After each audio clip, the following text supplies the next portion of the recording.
ओम नमः शिवाय। भारत माता ಶಿವಶಕ್ತಿ ಅವತಾರ ಪರಮಾತ್ಮ ವಾಣಿ.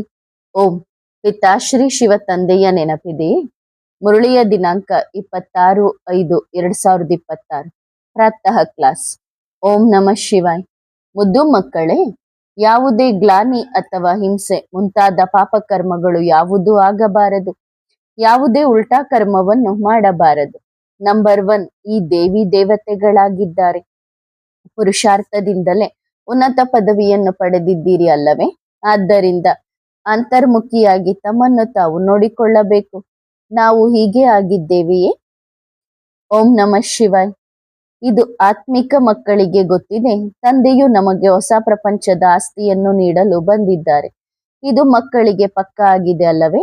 ನಾವು ತಂದೆಯನ್ನು ಎಷ್ಟು ನೆನಪು ಮಾಡುತ್ತೇವೆಯೋ ಅಷ್ಟು ಪವಿತ್ರರಾಗುತ್ತೇವೆ. ನಾವು ಎಷ್ಟು ಒಳ್ಳೆಯ ಟೀಚರ್ ಆಗುತ್ತೇವೆಯೋ ಅಷ್ಟು ಶ್ರೇಷ್ಠ ಪದವಿಯನ್ನು ಪಡೆಯುತ್ತೇವೆ. ಏಕೆಂದರೆ ಪರಸ್ಪರ ಸಹೋದರರಾಗಿದ್ದೀರಿ. ಟೀಚರ್ ರೂಪದಲ್ಲಿ ಓದಿಸುವುದನ್ನು ಕಲಿಯುತ್ತಿದ್ದೀರಿ. ನೀವು ಮತ್ತೆ ಇತರರಿಗೂ ಖಂಡಿತವಾಗಿಯೂ ಓದಿಸಬೇಕು. ಏಕೆಂದರೆ ನೀವು ಓದಿಸುವಂತಹ ಟೀಚರ್ ಅವಶ್ಯವಾಗಿ ಆಗುತ್ತೀರಿ. ಉಳಿದಂತೆ ನೀವು ಯಾರ ಗುರುಗಳೂ ಆಗಲು ಸಾಧ್ಯವಿಲ್ಲ. ಕೇವಲ ಟೀಚರ್ ಆಗಬಹುದು. ಗುರು ಒಬ್ಬರೇ, ಸದ್ಗುರು ಆಗಿದ್ದಾರೆ. ಅವರೇ ಕಲಿಸುತ್ತಾರೆ. ಎಲ್ಲರ ಸದ್ಗುರು ಒಬ್ಬರೇ ಆಗಿದ್ದಾರೆ. ಅವರು ಟೀಚರ್ ಆಗಿ ಮಾಡುತ್ತಾರೆ. ನೀವು ಎಲ್ಲರಿಗೂ ಓದಿಸುತ್ತಾ ಮನ್ಮನಾಭವದ ದಾರಿಯನ್ನು ತೋರಿಸುತ್ತಾ ಇರಿ. ತಂದೆಯು ನಿಮ್ಮ ಮೇಲೆ ಡ್ಯೂಟಿ ಕೊಟ್ಟಿದ್ದಾರೆ. ನನ್ನನ್ನು ನೆನಪು ಮಾಡುತ್ತಾ ಇರಿ ಮತ್ತು ನಂತರ ಟೀಚರ್ ಕೂಡ ಆಗಿರಿ. ನೀವು ಯಾರಿಗೆ ತಂದೆಯ ಪರಿಚಯವನ್ನು ಕೊಡುತ್ತೀರೋ ಆಗ ಅವರದ್ದು ಜವಾಬ್ದಾರಿಯಾಗಿದೆ. ತಂದೆಯನ್ನು ನೆನಪು ಮಾಡುವುದು ಟೀಚರ್ ರೂಪದಲ್ಲಿ ಸೃಷ್ಟಿ ಚಕ್ರದ ಜ್ಞಾನವನ್ನು ನೀಡಬೇಕಾಗುತ್ತದೆ.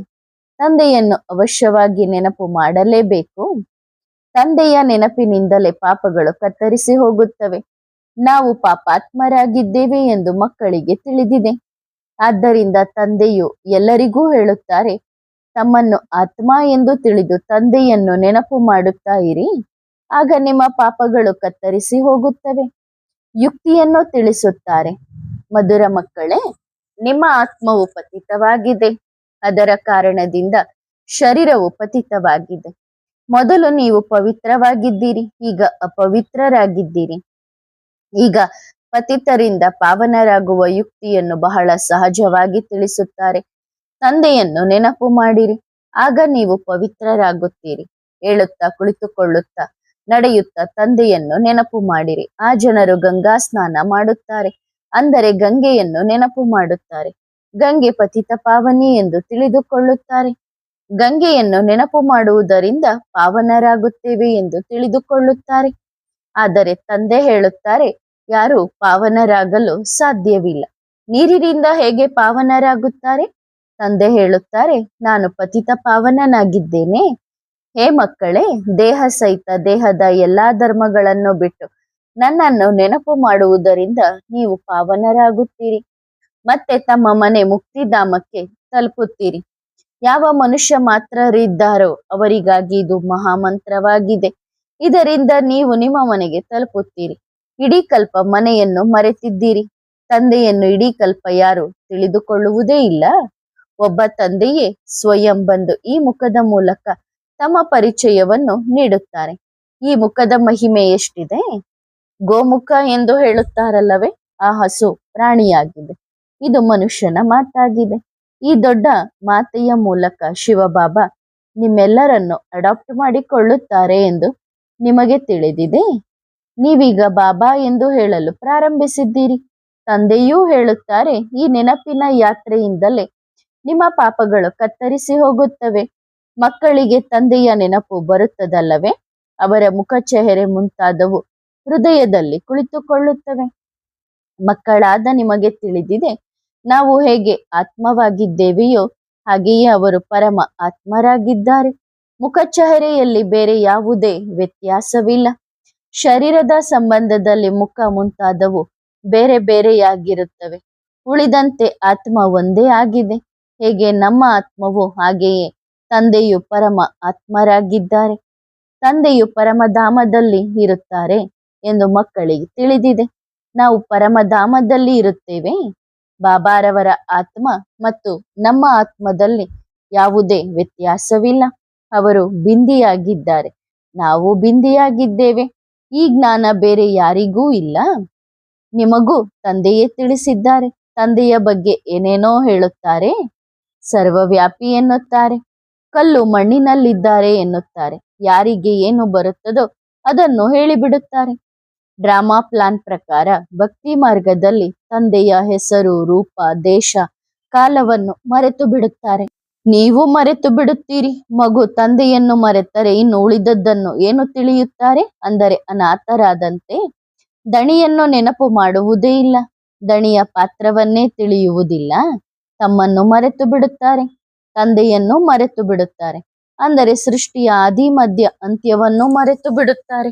ಈಗ ನಿಮಗೆ ಚೆನ್ನಾಗಿ ತಿಳಿದಿದೆ. ಅವಶ್ಯವಾಗಿ ನಾವು ಮರೆತಿದ್ದೆವು, ಪ್ರಾಣಿಗಳಂತೆ ಆಗಿದ್ದೆವು. ನಾವು ಮೊದಲು ಇಂತಹ ದೇವಿ ದೇವತೆಗಳಾಗಿದ್ದೆವು, ಈಗ ಪ್ರಾಣಿಗಳಿಗಿಂತಲೂ ಕಡೆಯಾಗಿದ್ದೇವೆ.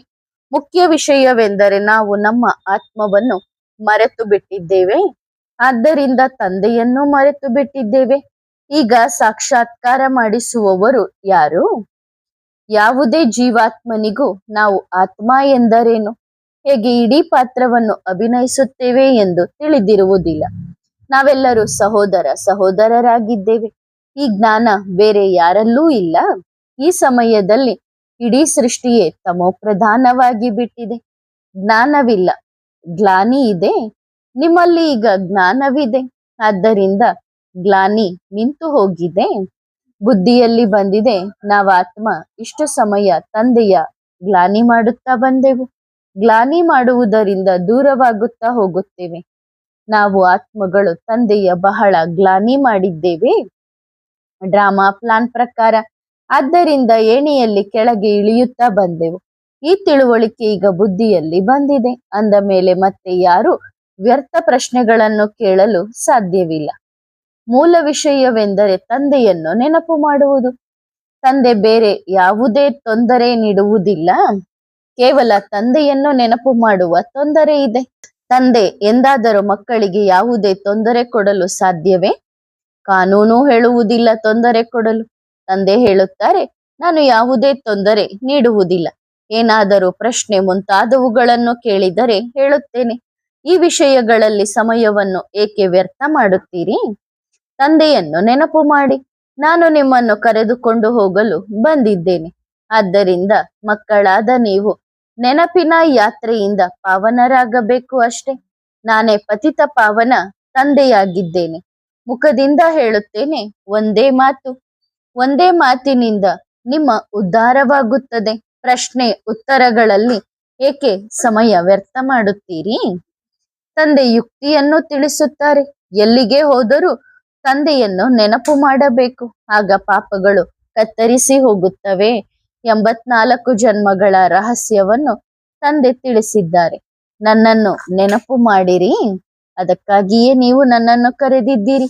ಈಗ ನಾವು ಎಲ್ಲಿಯವರೆಗೆ ತಂದೆಯನ್ನು ನೆನಪು ಮಾಡುತ್ತೇವೆ ಎಂದು ತಮ್ಮನ್ನು ತಾವು ಪರೀಕ್ಷಿಸಿಕೊಳ್ಳಬೇಕು ಅಷ್ಟೇ. ಬೇರೆ ಯಾವುದೇ ರೀತಿಯ ವಿಚಾರ ಮಾಡಬಾರದು. ತಂದೆಯನ್ನು ನೆನಪು ಮಾಡುವುದು ಬಹಳ ಸಹಜವಾಗಿದೆ. ಮಗು ಸ್ವಲ್ಪ ದೊಡ್ಡದಾದ ಕೂಡಲೇ ಆಟೋಮೆಟಿಕ್ ಆಗಿ ತಂದೆ ತಾಯಿಯನ್ನು ನೆನಪು ಮಾಡಲು ಪ್ರಾರಂಭಿಸುತ್ತದೆ. ನೀವು ತಿಳಿದುಕೊಳ್ಳಿರಿ, ನಾವು ಆತ್ಮ ತಂದೆಯ ಮಕ್ಕಳಾಗಿದ್ದೇವೆ. ನೆನಪು ಏಕೆ ಮಾಡಬೇಕು? ಏಕೆಂದರೆ ನಮ್ಮ ಮೇಲೆ ಏರಿರುವ ಪಾಪಗಳು ಈ ನೆನಪಿನಿಂದಲೇ ಸಮಾಪ್ತಿಯಾಗುತ್ತವೆ. ಆದ್ದರಿಂದ ಜ್ಞಾನವು ಒಂದು ಗಾಯನವಾಗಿದೆ. 1 ಸೆಕೆಂಡಿನಲ್ಲಿ ಜೀವನ್ಮುಕ್ತಿ ಶಿಕ್ಷಣದ ಮೇಲೆ ಆಧಾರಿತವಾಗಿದೆ. ನೀವು ತಂದೆಯನ್ನು ಎಷ್ಟು ನೆನಪು ಮಾಡುತ್ತೇವೆಯೋ ಅಷ್ಟು ಉನ್ನತ ನಂಬರ್ನ ಪದವಿಯನ್ನು ಪಡೆಯುತ್ತೀರಿ. ವ್ಯಾಪಾರ ಮುಂತಾದವುಗಳನ್ನು ಬೇಕಾದರೆ ಮಾಡಿ, ತಂದೆ ಯಾವುದನ್ನು ಬೇಡ ಎನ್ನುವುದಿಲ್ಲ. ನೀವು ಮಾಡುವ ವ್ಯಾಪಾರ ಮುಂತಾದವುಗಳು ಹಗಲು ರಾತ್ರಿ ನೆನಪಿರುತ್ತದೆ ಅಲ್ಲವೇ? ಆದ್ದರಿಂದ ತಂದೆ ಈಗ ಈ ಆತ್ಮಿಕ ವ್ಯಾಪಾರವನ್ನು ನೀಡುತ್ತಾರೆ. ತಮ್ಮನ್ನು ಆತ್ಮ ಎಂದು ತಿಳಿದು ನನ್ನನ್ನು ನೆನಪು ಮಾಡಿರಿ. 84 ಜನ್ಮಗಳ ಚಕ್ರವನ್ನು ನೆನಪು ಮಾಡಿರಿ. ನನ್ನನ್ನು ನೆನಪು ಮಾಡುವುದರಿಂದಲೇ ನೀವು ಸತೋ ಪ್ರಧಾನರಾಗುತ್ತೀರಿ. ಈಗ ಹಳೆಯ ವಸ್ತ್ರವಾಗಿದೆ, ನಂತರ ಸತೋ ಪ್ರಧಾನ ವಸ್ತ್ರ ಸಿಗುತ್ತದೆ ಎಂದು ನಿಮಗೂ ತಿಳಿದಿದೆ. ತಮ್ಮ ಬಳಿ ಬುದ್ಧಿಯಲ್ಲಿ ಸಾರವನ್ನು ಇಟ್ಟುಕೊಳ್ಳಬೇಕು. ಇದರಿಂದ ಬಹಳ ಲಾಭವಿದೆ. ಹೇಗೆ ಸ್ಕೂಲ್ನಲ್ಲಿ ಸಬ್ಜೆಕ್ಟ್ಗಳು ಬಹಳ ಇರುತ್ತವೆ, ಆದರೂ ಇಂಗ್ಲಿಷ್ನಲ್ಲಿ ನಂಬರ್ಗಳು ಚೆನ್ನಾಗಿರುತ್ತವೆ. ಏಕೆಂದರೆ ಇಂಗ್ಲಿಷ್ ಕೂಡ ಒಂದು ಭಾಷೆಯಾಗಿದೆ. ಅವರ ರಾಜ್ಯ ಮೊದಲಿತ್ತು, ಆದ್ದರಿಂದ ಅದು ಜಾಸ್ತಿ ನಡೆಯುತ್ತದೆ. ಈಗಲೂ ಭಾರತವಾಸಿಗಳು ಸಾಲಗಾರರಾಗಿದ್ದಾರೆ. ಯಾರೇ ಎಷ್ಟೇ ಧನವಂತರಾಗಿದ್ದರೂ ಬುದ್ಧಿಯಲ್ಲಿ ಇದಂತೂ ಇದೆ ಅಲ್ಲವೇ? ನಮ್ಮ ರಾಜ್ಯದ ಹೆಡ್ಸ್ ಯಾರಿದ್ದಾರೋ ಅವರು ಸಾಲಗಾರರಾಗಿದ್ದಾರೆ. ಅಂದರೆ ನಾವು ಭಾರತವಾಸಿಗಳು ಸಾಲಗಾರರಾಗಿದ್ದೇವೆ. ಪ್ರಜೆಗಳು ಅವಶ್ಯವಾಗಿ ಹೇಳುತ್ತಾರೆ ಅಲ್ಲವೇ, ನಾವು ಸಾಲಗಾರರಾಗಿದ್ದೇವೆ ಎಂದು. ನೀವೀಗ ರಾಜ್ಯಾಧಿಕಾರವನ್ನು ಸ್ಥಾಪನೆ ಮಾಡುತ್ತಿರುವಾಗ ಇದು ಕೂಡ ತಿಳಿಯಬೇಕು ಅಲ್ಲವೇ? ನಾವೀಗ ಈ ಎಲ್ಲ ಕರ್ಮ ಮುಂತಾದವುಗಳಿಂದ ಮುಕ್ತರಾಗಿ ಶ್ರೀಮಂತರಾಗುತ್ತಿದ್ದೇವೆ ಎಂದು ನಿಮಗೆ ತಿಳಿದಿದೆ. ನಂತರ ಅರ್ಧ ಕಲ್ಪ ನಾವು ಯಾರಿಂದಲೂ ಸಾಲ ಪಡೆಯುವವರಲ್ಲ. ಸಾಲಗಾರರು ಪತಿತ ಪ್ರಪಂಚದ ಮಾಲೀಕರಾಗಿದ್ದಾರೆ. ಈಗ ನಾವು ಸಾಲಗಾರರಾಗಿದ್ದೇವೆ, ಪತಿತ ಪ್ರಪಂಚದ ಮಾಲೀಕರು ಆಗಿದ್ದೇವೆ. ನಮ್ಮ ಭಾರತ ಇಂತಹದ್ದಾಗಿದೆ ಎಂದು ಹಾಡುತ್ತಾರೆ ಅಲ್ಲವೇ? ನಾವು ಬಹಳ ಸಾಹುಕಾರರಾಗಿದ್ದೆವು, ರಾಜಕುಮಾರ ರಾಜಕುಮಾರಿಯರಾಗಿದ್ದೆವು ಎಂದು ಮಕ್ಕಳಿಗೆ ತಿಳಿದಿದೆ. ನಾವು ಇಂತಹ ವಿಶ್ವದ ಮಾಲೀಕರಾಗಿದ್ದೆವು ಎಂಬುದು ನೆನಪಿದೆ. ಈಗ ಸಂಪೂರ್ಣ ಸಾಲಗಾರರು ಮತ್ತು ಡರ್ಟಿಯಾಗಿ ಬಿಟ್ಟಿದ್ದೇವೆ. ಈ ಆಟದ ರಿಸಲ್ಟ್ ಅನ್ನು ತಂದೆ ತಿಳಿಸುತ್ತಿದ್ದಾರೆ. ರಿಸಲ್ಟ್ ಏನಾಗಿದೆ ಎಂಬುದು ಈಗ ಮಕ್ಕಳಾದ ನಿಮ್ಮ ಸ್ಮೃತಿಯಲ್ಲಿದೆ. ಸತ್ಯಯುಗದಲ್ಲಿ ನಾವು ಎಷ್ಟು ಸಾಹುಕಾರರಾಗಿದ್ದೆವು. ನಿಮ್ಮನ್ನು ಸಾಹುಕಾರರನ್ನಾಗಿ ಮಾಡಿದವರು ಯಾರು? ಮಕ್ಕಳು ಹೇಳುತ್ತಾರೆ, ಬಾಬಾ ನೀವು ನಮ್ಮನ್ನು ಇಷ್ಟು ಸಾಹುಕಾರರನ್ನಾಗಿ ಮಾಡಿದ್ದೀರಿ. ಒಬ್ಬ ತಂದೆಯೇ ಸಾಹುಕಾರರನ್ನಾಗಿ ಮಾಡುವವರಾಗಿದ್ದಾರೆ. ಪ್ರಪಂಚಕ್ಕೆ ಈ ವಿಷಯಗಳು ಗೊತ್ತಿಲ್ಲ. ಲಕ್ಷಾಂತರ ವರ್ಷಗಳು ಎಂದು ಹೇಳಿರುವುದರಿಂದ ಎಲ್ಲವನ್ನೂ ಮರೆತು ಬಿಟ್ಟಿದ್ದಾರೆ, ಏನೂ ತಿಳಿದುಕೊಂಡಿಲ್ಲ. ನೀವೀಗ ಎಲ್ಲವನ್ನೂ ತಿಳಿದುಕೊಂಡಿದ್ದೀರಿ. ನಾವು ಪದ್ಮಾಪತಿ ಸಾಹುಕಾರರಾಗಿದ್ದೆವು, ಬಹಳ ಪವಿತ್ರ ಸುಖಿಯಾಗಿದ್ದೆವು. ಅಲ್ಲಿ ಸುಳ್ಳು ಪಾಪ ಮುಂತಾದವು ಯಾವುದೂ ಇರುವುದಿಲ್ಲ. ಇಡೀ ವಿಶ್ವದ ಮೇಲೆ ನಿಮ್ಮ ಜಯವಿತ್ತು. ಶಿವಬಾಬಾ ನೀವು ಏನು ನೀಡುತ್ತೀರೋ ಅದನ್ನು ಬೇರೆ ಯಾರೂ ಕೊಡಲು ಸಾಧ್ಯವಿಲ್ಲ. ಅರ್ಧ ಕಲ್ಪದ ಸುಖವನ್ನು ಕೊಡುವ ಶಕ್ತಿ ಯಾರಿಗೂ ಇಲ್ಲ ಎಂದು ಗಾಯನವೂ ಇದೆ. ಭಕ್ತಿ ಮಾರ್ಗದಲ್ಲೂ ನಿಮಗೆ ಬಹಳ ಸುಖ, ಅಪಾರ ಹಣವಿರುತ್ತದೆ ಎಂದು ತಂದೆ ಹೇಳುತ್ತಾರೆ. ಎಷ್ಟು ವಜ್ರ ವೈಡೂರ್ಯಗಳು ಇರುತ್ತವೆ, ಅವು ನಂತರ ಕೊನೆಯಲ್ಲಿ ಬರುವವರ ಕೈಗೆ ಸಿಗುತ್ತವೆ. ಈಗ ಆ ವಸ್ತುಗಳು ನೋಡಲು ಸಿಗುವುದಿಲ್ಲ. ನೀವು ಸಾಕ್ಷಾತ್ಕಾರದಲ್ಲಿ ನೋಡುತ್ತೀರಿ ಅಲ್ಲವೇ? ನೀವೇ ಪೂಜ್ಯ ದೇವಿ ದೇವತೆಗಳಾಗಿದ್ದೀರಿ. ನಂತರ ನೀವೇ ಪೂಜಾರಿಗಳಾದಿರಿ. ನೀವೇ ಪೂಜ್ಯರಿಂದ ನಂತರ ಪೂಜಾರಿಗಳಾಗುತ್ತೀರಿ. ತಂದೆ ಎಂದೂ ಪೂಜಾರಿಯಾಗುವುದಿಲ್ಲ, ಆದರೆ ಪೂಜಾರಿ ಪ್ರಪಂಚಕ್ಕೆ ಬರುತ್ತಾರೆ ಅಲ್ಲವೇ? ತಂದೆ ಎವರ್ ಪೂಜ್ಯರಾಗಿದ್ದಾರೆ, ಅವರು ಎಂದೂ ಪೂಜಾರಿಯಾಗುವುದಿಲ್ಲ. ನಿಮ್ಮನ್ನು ಪೂಜಾರಿಯಿಂದ ಪೂಜ್ಯರನ್ನಾಗಿ ಮಾಡುವುದು ಅವರ ಕೆಲಸವಾಗಿದೆ. ನಿಮ್ಮನ್ನು ಪೂಜಾರಿಯನ್ನಾಗಿ ಮಾಡುವುದು ರಾವಣನ ಕೆಲಸವಾಗಿದೆ. ಈ ಪ್ರಪಂಚದಲ್ಲಿ ಯಾರಿಗೂ ಇದು ಗೊತ್ತಿಲ್ಲ. ನೀವು ಮರೆತು ಬಿಡುತ್ತೀರಿ. ದಿನನಿತ್ಯ ತಂದೆ ತಿಳಿಸುತ್ತಾ ಇರುತ್ತಾರೆ, ಯಾರನ್ನು ಸಾಹುಕಾರರನ್ನಾಗಿ ಮಾಡಬೇಕು, ಯಾರನ್ನು ಬಡವರನ್ನಾಗಿ ಮಾಡಬೇಕು ಎಂದು ತಂದೆಯ ಕೈಯಲ್ಲಿದೆ. ಯಾರು ಸಾಹುಕಾರರಾಗಿದ್ದಾರೋ ಅವರನ್ನು ಅವಶ್ಯವಾಗಿ ಬಡವರನ್ನಾಗಿ ಮಾಡುತ್ತೇನೆ ಎಂದು ತಂದೆ ಹೇಳುತ್ತಾರೆ. ಆಗಲೇಬೇಕು. ಅವರ ಪಾತ್ರ ಅಂತಹದ್ದಾಗಿದೆ, ಎಂದೂ ನಿಲ್ಲಲು ಸಾಧ್ಯವಿಲ್ಲ. ಹಣವಂತರಿಗೆ ಅಹಂಕಾರ ಬಹಳ ಇರುತ್ತದೆ. ನಾನು ಇಂತಹವನು, ಇದು ನನಗಿದೆ ಎಂದು, ಅಂದ್ರೆ ಇಷ್ಟ ಹಣ ಆಸ್ತಿ ಬಂಗ್ಲೆ ನನ್ನ ಹತ್ರ ಇದೆ ಅಂತ ಅಹಂಕಾರ ಇರುತ್ತೆ. ಅಹಂಕಾರವನ್ನು ಮುರಿಯಲು ಬಾಬಾ ಹೇಳುತ್ತಾರೆ. ಇವರು ಏನಾದರೂ ಕೊಡಲು ಬಂದಾಗ ಬಾಬಾ ಹೇಳುತ್ತಾರೆ, ಅವಶ್ಯಕತೆ ಇಲ್ಲ, ಇದನ್ನು ನಿಮ್ಮ ಬಳಿಯೇ ಇಟ್ಟುಕೊಳ್ಳಿ. ಅವಶ್ಯಕತೆ ಇದ್ದಾಗ ನಂತರ ತೆಗೆದುಕೊಳ್ಳೋಣ. ಏಕೆಂದರೆ ನೋಡುತ್ತಾರೆ ಅದು ಕೆಲಸಕ್ಕೆ ಬರುವುದಿಲ್ಲ. ತಮ್ಮ ಅಹಂಕಾರವಿದೆ. ಸ್ವಲ್ಪ ದಿನಗಳಲ್ಲಿ ನೀವು ನೋಡುತ್ತೀರಿ, ಏನನ್ನಾದರೂ ತೆಗೆದುಕೊಂಡು ಬರುತ್ತಾರೆ. ಅವರ ನಡವಳಿಕೆಯನ್ನು ನೋಡಿ ಹೇಳುತ್ತಾರೆ, ಸರಿ ನಿಮ್ಮ ಬಳಿಯೇ ಇಟ್ಟುಕೊಳ್ಳಿ ಎಂದು. ಯೋಗ್ಯರಾಗಿದ್ದಾರೆ ಎಂದು ನೋಡಿದರೆ ಸಾಹುಕಾರರನ್ನಾಗಿ ಮಾಡುತ್ತಾರೆ. ಯೋಗ್ಯರಾಗಿಲ್ಲದಿದ್ದರೆ ಅವಶ್ಯಕತೆ ಇಲ್ಲ ಎನ್ನುತ್ತಾರೆ. ಹೀಗೆ ಏಕೆ ಮಾಡುತ್ತಾರೆ ಎಂದು ಆಶ್ಚರ್ಯ ಪಡುತ್ತಾರೆ. ಅರೆ, ಬೇಕಾಗಿಯೇ ಇಲ್ಲ, ನಮ್ಮ ಕೆಲಸಕ್ಕೆ ಬರುವುದಿಲ್ಲ. ಬಾಬಾರವರ ಬಳಿ ಈ ಸಮಯದಲ್ಲಿಯೂ ಯಾರಾದರೂ ದಾರಿ ತಪ್ಪಿದವರು ಬರುತ್ತಾರೆ. ಇಷ್ಟು ಉನ್ನತವಾಗಿ ಮಾಡುವಂತಹ ತಂದೆಗೆ ಮೋಸ ಮಾಡಿ ನಂತರ ಬರುತ್ತಾರೆ ಅಂದರೆ ಇವರು ಟ್ರೇಟರ್ ಆಗಿದ್ದರು ಎಂದು ಹೇಳಲಾಗುತ್ತದೆ. ಮೋಸ ಮಾಡಿದ್ದರು. ಇವರಿಂದ ಏನನ್ನೋ ತೆಗೆದುಕೊಳ್ಳುವುದಕ್ಕಿಲ್ಲ. ಇವರು ಬಡವರಾಗಲಿ, ಹೀಗೆ ಯಾರಿಗೆ ತಮ್ಮ ಅಹಂಕಾರವಿತ್ತು ಅವರು ಮನುಷ್ಯರಾಗಿದ್ದರು. ಮನುಷ್ಯರ ಅವಶ್ಯಕತೆ ಇಲ್ಲ ಎಂದು ಹೇಳುತ್ತಾರೆ. ತೆಗೆದುಕೊಳ್ಳುವುದು ಅಥವಾ ಬಿಡುವುದು ಬಾಬಾರವರ ಕೈಯಲ್ಲಿದೆ ಅಲ್ಲವೇ? ಬಾಬಾ ಹಣವನ್ನು ಏನು ಮಾಡುತ್ತಾರೆ? ಅವಶ್ಯಕತೆಯೇ ಇಲ್ಲ. ಇದು ಮಕ್ಕಳಾದ ನಿಮಗಾಗಿ ಮನೆಗಳು ನಿರ್ಮಾಣವಾಗುತ್ತಿವೆ. 2-4 ವರ್ಷಗಳ ಬಗ್ಗೆ ಚಿಂತೆಯೇ ಇಲ್ಲ. ನೀವು ಬಂದು ಬಾಬಾರವರನ್ನು ಭೇಟಿಯಾಗಿ ಹೋಗಬೇಕು. ಸದಾ ಕಾಲ ಇರುವುದಿಲ್ಲ ಅಲ್ಲವೇ? ಹಣದ ಅವಶ್ಯಕತೆ ಏನಿದೆ? ಯಾವುದೇ ಸೈನ್ಯ ಅಥವಾ ಪಿರಂಗಿಗಳು ಬೇಕಾಗಿಲ್ಲ. ನೀವು ವಿಶ್ವದ ಮಾಲೀಕರಾಗುತ್ತಿದ್ದೀರಿ. ಈಗ ಯುದ್ಧದ ಮೈದಾನದಲ್ಲಿದ್ದೀರಿ. ತಂದೆಯ ನೆನಪನ್ನು ಹೊರತುಪಡಿಸಿ ನೀವು ಬೇರೇನೂ ಮಾಡುವುದಿಲ್ಲ. ನನ್ನನ್ನು ನೆನಪು ಮಾಡಿ, ಆಗ ಇಷ್ಟು ಶಕ್ತಿ ಸಿಗುತ್ತದೆ ಎಂದು ತಂದೆ ಆಜ್ಞೆ ಮಾಡಿದ್ದಾರೆ. ನಿಮ್ಮ ಈ ಧರ್ಮ ಬಹಳ ಸುಖ ನೀಡುವಂತಹದ್ದಾಗಿದೆ. ತಂದೆ ಸರ್ವಶಕ್ತಿವಂತನಾಗಿದ್ದಾರೆ. ನೀವು ಅವರವರಾಗುತ್ತಿದ್ದೀರಿ, ಅಂದರೆ ತಂದೆಯ ಮಕ್ಕಳಾಗುತ್ತಿದ್ದೀರಿ. ಇಡೀ ಆಧಾರ ನೆನಪಿನ ಯಾತ್ರೆಯ ಮೇಲಿದೆ. ಇಲ್ಲಿ ನೀವು ಕೇಳುತ್ತೀರಿ, ನಂತರ ಅದರ ಮೇಲೆ ಮಂಥನ ಮಾಡುತ್ತಾ ಮೆಲಕು ಹಾಕುತ್ತದೆಯೋ ಬಾಯಿ ನಡೆಯುತ್ತಲೇ ಇರುತ್ತದೆ. ಮಕ್ಕಳಾದ ನಿಮಗೂ ಹೇಳಲಾಗುತ್ತದೆ, ಜ್ಞಾನದ ವಿಷಯಗಳ ಬಗ್ಗೆ ಚೆನ್ನಾಗಿ ವಿಚಾರ ಮಾಡಿ. ಬಾಬಾರವರನ್ನು ನಾವು ಏನು ಕೇಳೋಣ? ತಂದೆಯಂತೂ ಮನ್ಮನಾಭವ ಎಂದು ಹೇಳುತ್ತಾರೆ. ಇದರಿಂದಲೇ ನಾವು ಸತೋಪ್ರಧಾನರಾಗುತ್ತೇವೆ. ಈ ಗುರಿ ಉದ್ದೇಶ ಮುಂದಿದೆ. ಅವರ ಮಹಿಮೆ ನಿಮಗೆ ತಿಳಿದಿದೆ. ಸರ್ವಗುಣ ಸಂಪನ್ನ. ಇದು ಆಟೋಮೆಟಿಕ್ ಆಗಿ ಒಳಗಿನಿಂದ ಬರಬೇಕು. ಯಾವುದೇ ಗ್ಲಾನಿ ಅಥವಾ ಪಾಪಕರ್ಮಗಳು ಯಾವುದೂ ಆಗಬಾರದು. ಇದನ್ನು ನೆನಪು ಮಾಡಿ. ನೀವು ಯಾವುದೇ ಉಲ್ಟಾ ಕರ್ಮವನ್ನು ಮಾಡಬಾರದು. ನಂಬರ್ 1 ಈ ದೇವಿ ದೇವತೆಗಳಾಗಿದ್ದಾರೆ. ಪುರುಷಾರ್ಥದಿಂದಲೇ ಉನ್ನತ ಪದವಿಯನ್ನು ಪಡೆದಿದ್ದೀರಿ ಅಲ್ಲವೇ? ಇವರಿಗಾಗಿ ಅಹಿಂಸಾ ಪರಮೋ ಧರ್ಮ ದೇವಿ ದೇವತೆ ಎಂದು ಗಾಯನ ಮಾಡಲಾಗುತ್ತದೆ. ಯಾರನ್ನಾದರೂ ಹೊಡೆಯುವುದು ಕೂಡ ಹಿಂಸೆಯಾಗಿದೆ ಅಲ್ಲವೇ? ತಂದೆ ತಿಳಿಸುತ್ತಾರೆ ಅಂದ ಮೇಲೆ ಮಕ್ಕಳು ಅಂತರ್ಮುಖಿಯಾಗಿ ತಮ್ಮನ್ನು ತಾವು ನೋಡಿಕೊಳ್ಳಬೇಕು. ನಾವು ಹೀಗೆ ಆಗಿದ್ದೇವೆಯೇ? ಬಾಬಾರವರನ್ನು ನೆನಪು ಮಾಡುತ್ತೇವೆಯೇ? ಎಷ್ಟು ಸಮಯ ನಾವು ನೆನಪು ಮಾಡುತ್ತೇವೆ? ಎಷ್ಟು ಪ್ರೀತಿ ಇರಬೇಕು ಎಂದರೆ ಎಂದು ಮರೆಯಲೇಬಾರದು. ಯಾರಾದರೂ ಪರಸ್ಪರ ಗಂಡು ಹೆಣ್ಣಿನೊಂದಿಗೆ ಅಥವಾ ಹೆಣ್ಣು ಹೆಣ್ಣಿನೊಂದಿಗೆ ಅಥವಾ ಗಂಡು ಗಂಡಿನೊಂದಿಗೆ ಪ್ರೀತಿಯಾದರೆ ಇನ್ನು ಕೇಳಲೇಬೇಡಿ, ಮರೆಯುವುದೇ ಇಲ್ಲ.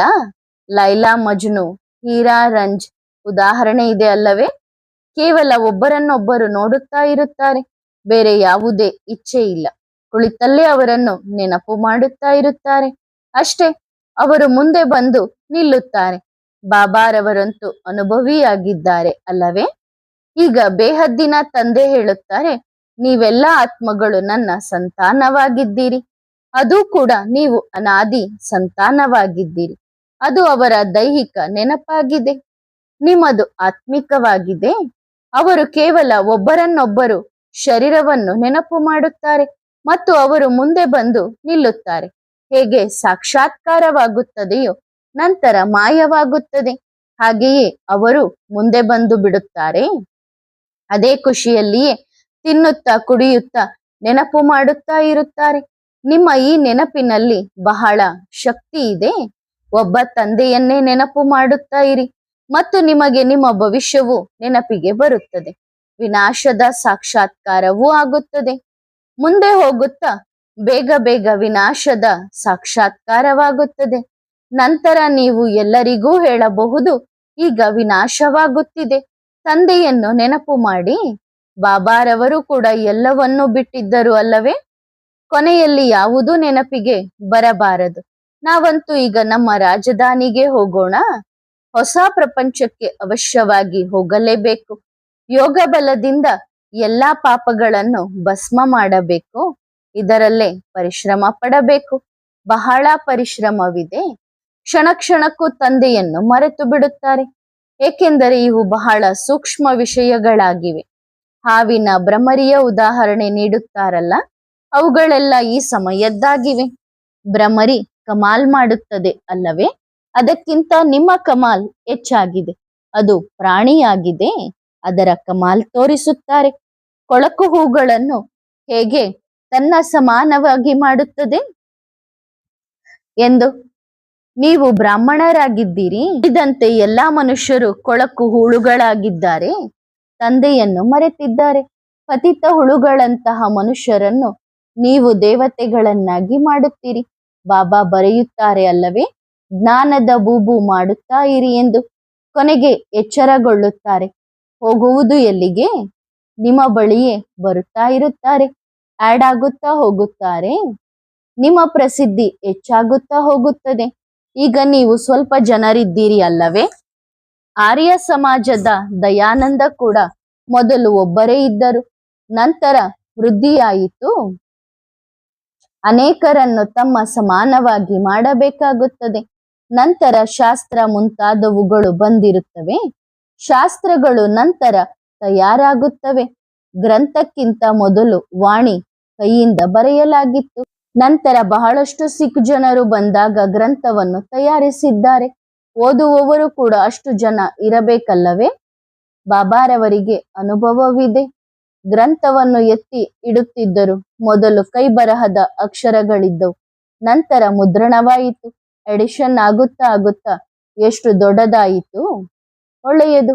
ಆತ್ಮಿಕ ಮಕ್ಕಳಿಗೆ ನೆನಪು, ಪ್ರೀತಿ ಮತ್ತು ನಮಸ್ತೆ. ಆತ್ಮಿಕ ಮಕ್ಕಳು ಆತ್ಮಿಕ ತಂದೆಗೆ ಮಾಡುವ ನೆನಪು, ಪ್ರೀತಿ ಮತ್ತು ನಮಸ್ತೆ ನಮಸ್ತೆ ನಮಸ್ತೆ. ಧನ್ಯವಾದ ಬಾಬಾ, ಶುಕ್ರಿಯ. ವರದಾನ: ಹೋಲಿ ಹಂಸ ಭವ. ಎಲ್ಲರೂ ತಮ್ಮನ್ನು ಹೋಲಿ ಹಂಸ ಎಂದು ತಿಳಿದುಕೊಳ್ಳುತ್ತಿದ್ದೀರಾ? ಹೋಲಿ ಹಂಸ ಎಂದರೆ ಸದಾ ವ್ಯರ್ಥವನ್ನು ಬಿಟ್ಟು ಸಮರ್ಥವನ್ನು ಅಳವಡಿಸಿಕೊಳ್ಳುವವರು. ಯಾರು ಸದಾ ತಂದೆಯ ಗುಣಗಳನ್ನು ಧಾರಣೆ ಮಾಡುತ್ತಾರೋ, ಯಾರದೇ ಅವಗುಣ ಅಂದರೆ ಕಲ್ಲುಗಳನ್ನು ಧಾರಣೆ ಮಾಡುವುದಿಲ್ಲವೋ ಅವರನ್ನು ಹೋಲಿ ಹಂಸ ಅಂದರೆ ಪವಿತ್ರ ಆತ್ಮಗಳು, ಶುದ್ಧ ಆತ್ಮಗಳು ಎಂದು ಕರೆಯಲಾಗುತ್ತದೆ. ಈಗ ಹೋಲಿ ಹಂಸಗಳಾಗುತ್ತೀರಿ ಅಂದರೆ ಭವಿಷ್ಯದಲ್ಲಿಯೂ ಈಸ್ ಹೋಲಿನೆಸ್ ಎಂದು ಕರೆಸಿಕೊಳ್ಳುತ್ತೀರಿ. ಒಳ್ಳೆಯದು. ಓಂ ನಮಃ ಶಿವಾಯ.